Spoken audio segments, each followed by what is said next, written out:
Le doy la bienvenida ya, mientras se prepara, a doña Marisa Cruzado Collado, que es periodista y es CEO del proyecto de innovación social AI más Global, que entiendo que son siglas en inglés, de inteligencia artificial y global, ¿no? Bueno, pues nada, le doy la bienvenida hasta que es su casa, a la casa de todos los andaluces. Conoce la mecánica, me consta, y conoce la casa, me consta, por lo que sin más le voy a dar la palabra. Siéntese usted cómoda y cualquier necesidad que tenga nos lo hace saber. Así que cuenta usted con 15 minutos para su exposición inicial. Muy bien, bueno, lo primero, muchas gracias por la oportunidad y también por la oportunidad de haber escuchado al anterior ponente, porque es que su intervención o su comparecencia, el contenido de su comparecencia va muy unida a lo que yo les vengo a contar ahora, que es precisamente la otra parte de la realidad de lo que pasa con los sesgos, ¿no? Porque todo lo que ha explicado ella nace de que efectivamente los desarrollos tecnológicos los hacen los técnicos y por lo tanto su visión de esos desarrollos de la tecnología son muy buenos técnicamente, pero cuando los intentamos llevar a la realidad humana empiezan a fallar y de ahí el tema de los sesgos. La inteligencia artificial se alimenta de datos y los datos pues están sesgados, ¿no? Entonces, nuestro proyecto IA más igual es un proyecto de innovación social, es un proyecto que nace en el ámbito de lo social, en el ámbito de la protección o el intento de establecer cómo podemos proteger los avances en inclusión, en equidad, en diversidad que hemos alcanzado en los últimos años del impacto negativo que pueden tener los sesgos que se introducen en estas inteligencias artificiales, ¿no? Entonces, el proyecto es un proyecto de carácter empírico y está centrado en el entorno laboral. La inteligencia artificial es transversal, se está aplicando absolutamente a todos los ámbitos y, por lo tanto, hablar de una revolución tecnológica se queda muy corto para la realidad que estamos viviendo. Lo que estamos viviendo es una transformación humana, porque la inteligencia artificial está cambiando la forma en que hacemos todas las cosas, la forma en que viajamos, en que nos relacionamos, en que comemos, en que investigamos, estudiamos, nos divertimos, está cambiándolo todo y, por lo tanto, verlo solo como una revolución tecnológica se queda muy corta la realidad.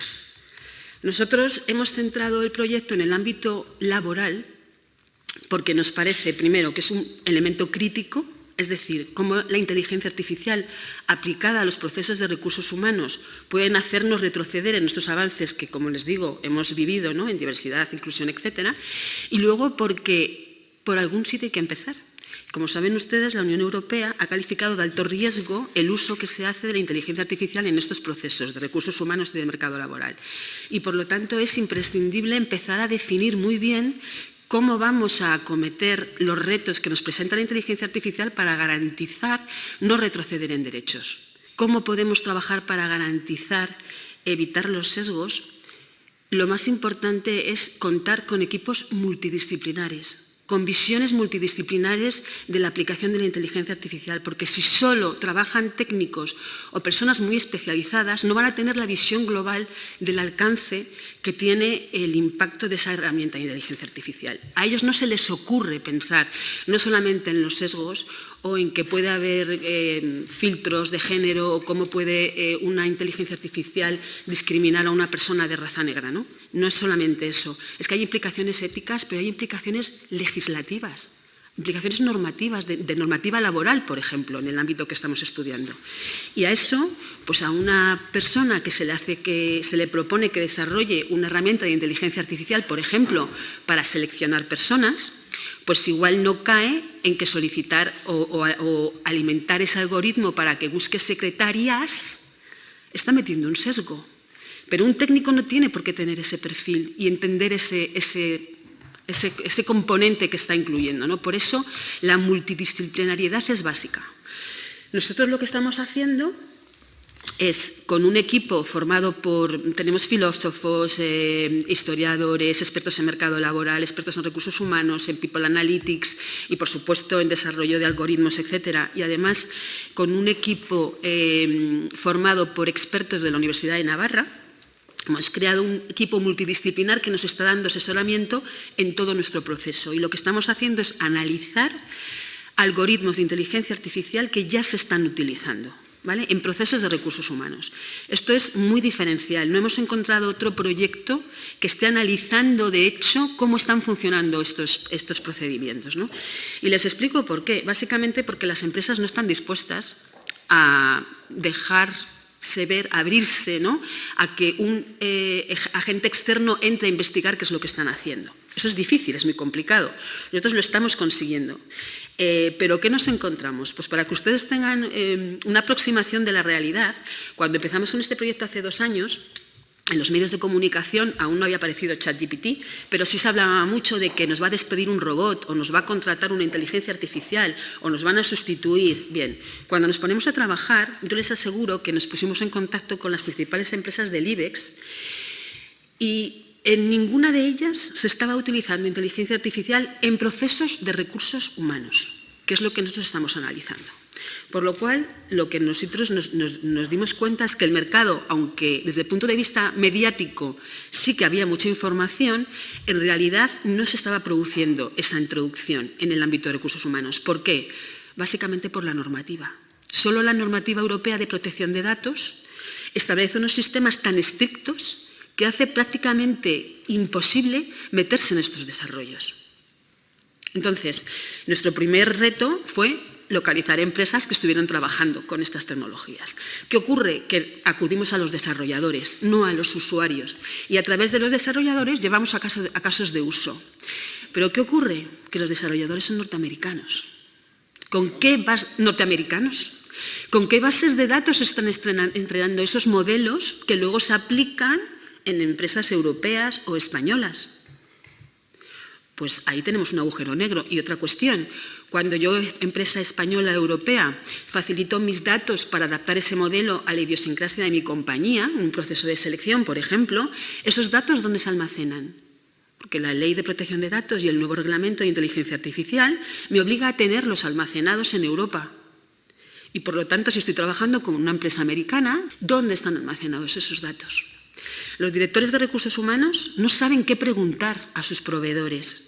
No entienden, porque no entienden de inteligencia artificial. Esto es muy nuevo para todos y, por lo tanto, no tienen la preparación adecuada. Ahí entramos en la parte de formación y de sensibilización, que va mucho más allá de formar perfiles STEM. Va a formarnos a todos en cómo tenemos que acometer nuestra responsabilidad al utilizar estas herramientas. Porque si yo quiero invertir en una herramienta que, por ejemplo, me ayude a predecir fuga de talento en mi organización, no solo tengo que adaptarme al RIA y adaptarme a la Ley de Protección de Datos, sino que tengo que entender qué le pregunto a mi proveedor de tecnología para saber si estoy cumpliendo con todo lo que tengo que cumplir. Hay que pararse a pensar qué es lo que estamos haciendo y cómo lo estamos haciendo. ¿Qué nos estamos encontrando cuando nos sentamos con las empresas? Aparte de todo el tema de datos, es que en recursos humanos, en el mercado laboral, en el servicio público de empleo, ¿cómo están esos datos? ¿Cómo están los datos de las personas desempleadas? ¿Cómo están estructurados, etiquetados, catalogados, almacenados? ¿En dónde? Por lo tanto, hay que empezar por la gobernanza de datos. Hay que definir un equipo de gobernanza de datos que pongan a disposición no solamente de las administraciones, sino de las empresas. Piensen en las pymes.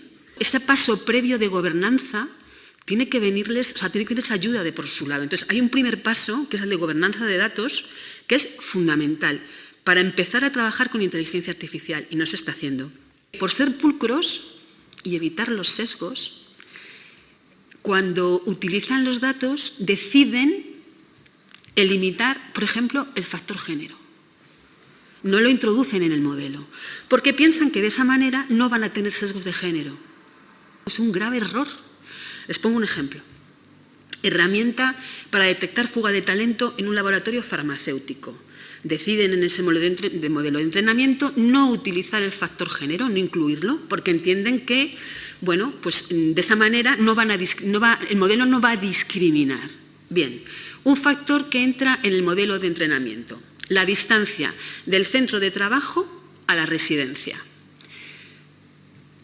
¿Quiénes son los más afectados por la distancia del centro de trabajo a la residencia normalmente? Las mujeres, que son las que llevan además el peso del cuidado y de la responsabilidad doméstica. Por lo tanto, para las mujeres el factor distancia es mucho más importante que para los hombres. Luego, ¿el factor género se puede eliminar del entrenamiento de ese modelo? Seguramente ese modelo está funcionando mal. Pues eso es lo que está pasando. Por temor a incurrir en según qué sesgos, están eliminando el factor género. Es un error. Mucho más grave aún, ¿qué pasa con las personas con discapacidad o con otros colectivos vulnerables? Son un agujero negro para la inteligencia artificial, porque la Ley de Protección de Datos nos impide establecer en los datos de una empresa, por ejemplo, que tenga una persona con una discapacidad. Yo no lo puedo recoger con el dato, no lo puedo identificar, y cuando son colectivos pequeños tengo que anonimizar esa información y, por lo tanto, normalmente la elimino del modelo. Luego, si estoy analizando, no sé, por ejemplo, proyección de carrera profesional y tengo que uno de los factores que son determinantes es que pueda viajar, que pueda desplazarse, que pueda conducir. Si tengo personas con discapacidad, ¿qué va a pasar con ellas en esos planes de carrera? Eso es lo que está ocurriendo ahora mismo con la inteligencia artificial en el ámbito laboral. Entonces, bueno, nosotros, ya les digo, estamos trabajando con las empresas, tenemos un programa de formación también que está abierto y es gratuito, se pondrá en marcha ahora en el mes de marzo. Y va sobre todo esto que yo les estoy contando, porque el punto de partida debería ser gobernanza de datos, debería ser tema de sesgos, entender cómo funciona nuestra cabeza, cómo tomamos decisiones, cómo pensamos, ¿vale? El tema de aprender a aprender, porque no se trata de que todos tengamos que saber programar, sino cómo vamos a utilizar estas herramientas en nuestro día a día, cómo lo vamos a convertir en nuestro copiloto. Entonces, tenemos un itinerario formativo sobre eso, tenemos otro sobre ciberseguridad y otro sobre inteligencia artificial aplicada a recursos humanos. Es gratuito, estará a disposición de todo el mundo. Realmente es interesante y da una visión diferente del alcance que estamos teniendo, ¿no? Yo lo último que quería decirles es que creo que con nuestro proyecto desarrollaremos un libro blanco, que es el objetivo último que tenemos de recomendaciones para todo el desarrollo de inteligencia artificial, con idea de crear un sello de calidad ética como punto de partida a luego un modelo de certificación, que saben que es la exigencia que hay en la Unión Europea. Esto es como la ITV, o sea, aquí no podemos pasar la misma ITV un vehículo de turismo que un camión que transporta, yo qué sé, materiales tóxicos o que un autobús de pasajeros. Es que la inteligencia artificial es igual, no podemos utilizar un mismo modelo de certificación, por lo tanto, hay trabajo. Y el modelo de gobernanza, que debería ser su primer reto de establecer, crear ese modelo de gobernanza, punto básico para trabajar estos temas, ¿no? Y luego, por supuesto, la sensibilización. Yo como soy periodista de formación, el proyecto, cuando lo desarrollé, lo centré mucho en eso porque me parece que es clave que la gente entienda a lo que nos enfrentamos, ¿no? A un mundo potencial maravilloso, pero que tenemos que aprender a controlarlo, porque estamos en una, como les decía al principio, revolución humana y no en una revolución tecnológica.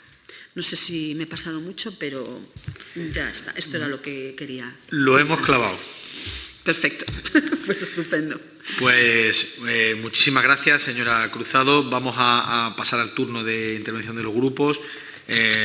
Por Andalucía está ausente. Vox rehúsa. Señor Recio, del Partido Grupo Socialista. No tengo ninguna pregunta concreta, pero sí quiero felicitar a la compareciente por la exposición que ha hecho, ¿no? Llena de entusiasmo y muy didáctica, clara. Y sí que es verdad que comparto absolutamente lo que decía, ¿no? De que no estamos ante una revolución tecnológica, estamos ante una revolución civilizatoria, ¿no? Incluso más que humana, desde un punto de vista civilizatorio, ¿no?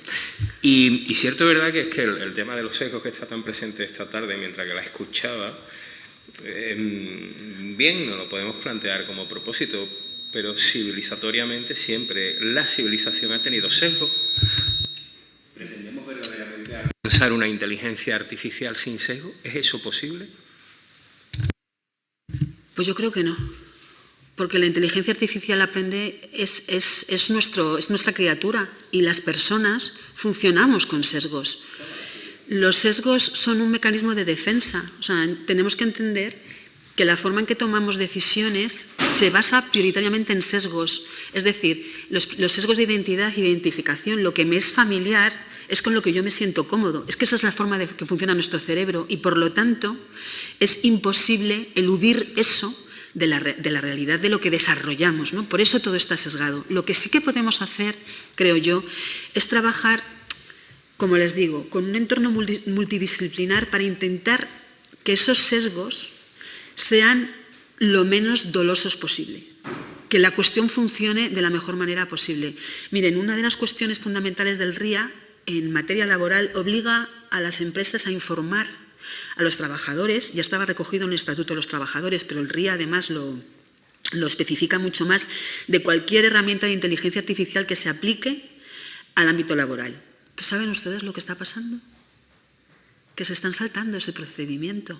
En el momento en que se empiezan a hacer inspecciones, las empresas tienen gravísimos problemas y se los saltan por dos motivos básicos. Uno, primero, por el temor de que los sindicatos puedan utilizar en la negociación colectiva como rehén, digamos, la aplicación de herramientas que pueden generar una mayor productividad y ir en beneficio de la compañía. Y dos, porque el mismo desconocimiento de los empleados les haga decir que no al uso de la inteligencia artificial. Y como es un elemento de competitividad en el que supongo que todos estamos de acuerdo, en el que no hay marcha atrás, que tenemos que aplicar, pues las empresas lo que se están viendo obligadas a hacer es pasar de puntillas por esa materia. Por eso les digo que va a ser imposible hacerlo sin sesgos. Lo que sí que tenemos que intentar es establecer un marco de trabajo adecuado que dé seguridad a las empresas, que dé seguridad al ciudadano y que haya un marco normativo que no nos frene en la competitividad, porque en eso es en lo que estamos además. Bien, pues me comunican el resto de grupos que ha quedado todo clarísimo. Vale, eso perdón. Creo que dice mucho de su exposición, así que le agradecemos mucho, señora Cruzado Collado, su intervención aquí. Siéntase usted más que bienvenida a volver cuando quiera. Gracias. Y cualquier documento que quiera aportar, al mismo correo en el que ha sido citada, lo puede reenviar, así que muchísimas gracias por su intervención.